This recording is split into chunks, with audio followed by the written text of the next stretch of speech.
This morning I woke up with a sense of peace. The kind of peace that settles over you like a gentle covering. The air was still, calm, warm, even though it's winter. And I felt drawn to the water.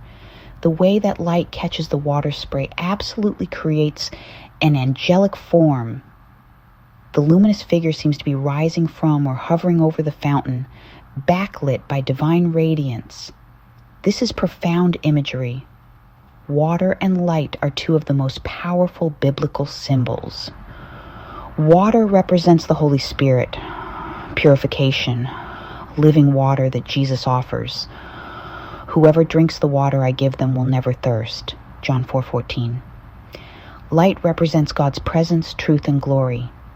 God is light. In him there is no darkness at all.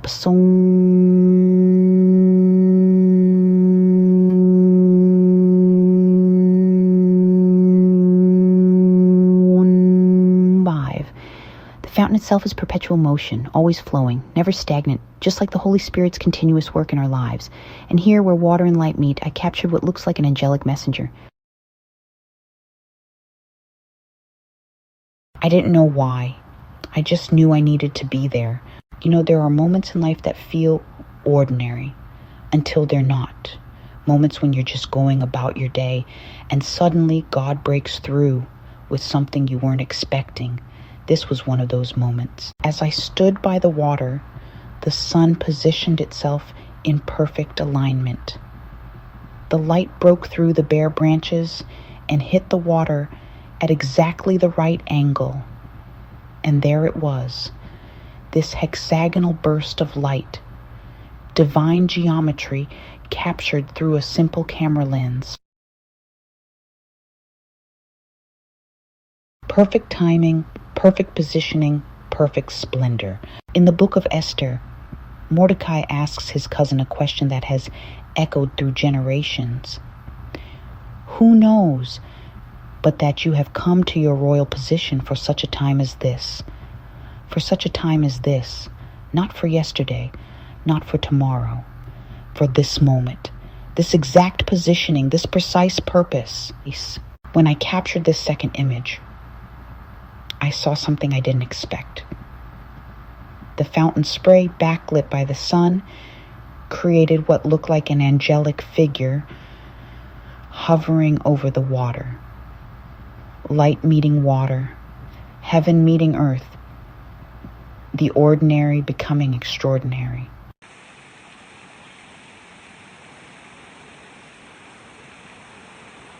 And I realized that's the message.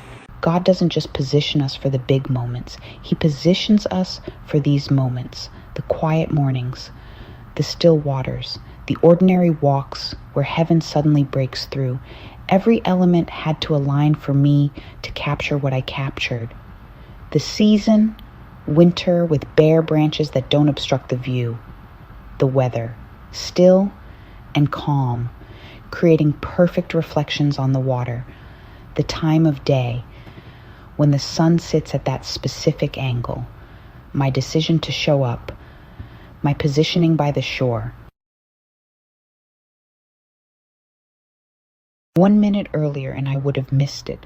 1 minute later and it would have been gone. For such a time as this. Here's what I'm learning.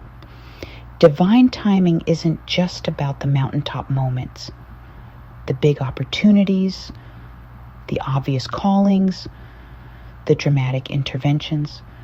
Divine timing is also about being exactly where you are right now, positioned to witness his glory in the everyday. The question isn't always, what is God preparing me for? Sometimes the question is, what is God revealing to me right now that I'm positioned to see? This morning the water was still, the air was warm, and heaven touched earth in a way that could only be captured in that singular moment. I was there for such a time as this. And so are you. Wherever you are right now, whatever ordinary moment you're in, you're positioned there. Not by accident, not randomly. God's glory is breaking through. The light is hitting at the perfect angle. The elements are aligning. The question is, are you paying attention? For such a time as this is right now.